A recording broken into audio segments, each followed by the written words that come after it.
پھر 60 ہجری میں حضرت معاویہ کی وفات ہو گئی اور ان کا بیٹا یزید امیر المومنین بن گیا اور موقع اچھی طرح مل گیا. یہی وہ وقت تھا جس میں ان بدبختوں نے شیعوں نے کیا کیا, کوفے کے اندر حضرت حسین کو بلانا شروع کر دیا جو کہ وہ مدینے میں تھے.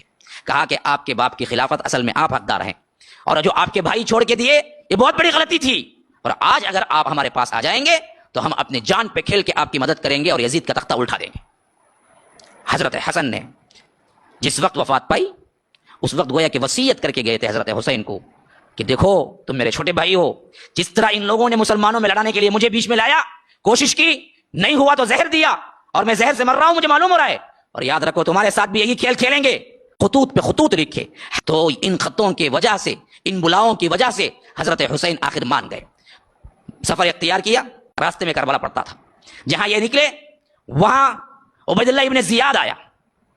یہ بدبخت ترین شخص ایسا ظالم تھا جو خلافت امیہ کی طرف سے گورنر بن کے آیا تھا, یزید کی طرف سے, اور ایسا بدبخت تھا کسی کو قتل کرنے پہ شکتا ہی نہیں تھا. اپنے مجمع میں بلایا, ممبر پہ کھڑا, کہا بہت سے گردنوں پہ لٹکے ہوئے سروں کو میں دیکھ رہا ہوں جو بوجھ کی وجہ سے اتارنا پڑ رہا ہے. جنہوں نے خطوط دے دے کے بلایا کہ آپ آؤ ہم سپورٹ کرتے ہیں, وہی پورے لشکر میں دشمن بن کے حضرت حسین کے سامنے کھڑے ہوئے تھے کربلا کے میدان میں. حضرت حسین نے کہا کہ فلاں تو فلاں نہیں ہے, تو فلاں نہیں ہے, تو فلاں نہیں ہے, ٹھہر. اندر گئے خیمے میں, انبار تختوں کا انبار تھا جو ایک بالکل موٹے میں بھرا ہوا تھا, لا کے حضرت علی نے فوج کے سامنے انھیل دیا. کہا کہ جو نام تو نے بتایا ہے کیا ان ناموں کی سگنیچر نیچے نہیں ہے کہ بدبختو تم نے مجھے بلایا؟ کہا کہ ہم نے کوئی نہیں بلایا آپ کو, ہم تو کیا ہیں زیاد کے وفادار ہیں. تو آخرکار یہی بدبختوں نے جنہوں نے بلایا حضرت حسین سے قتال کیا اور حضرت حسین کو مارا, اور یہاں تک ظلم دشمنی نکالی کہ اللہ کے رسول صلی اللہ علیہ وسلم کے نواسے کو الگ دھڑ الگ سر کیا, اور دھڑ کو جسم کو گھوڑوں کے سموں تلے رون دیا اور خالی سر کو تھیلے میں ڈال کر ابن زیاد کے محل میں پہنچایا, اور کہا کہ جس کو تم مانگتے تھے آج ہم لا کے ثبوت واضح کر دیے کہ ہم تیرے وفادار ہیں, ہم حسین کے وفادار نہیں ہیں.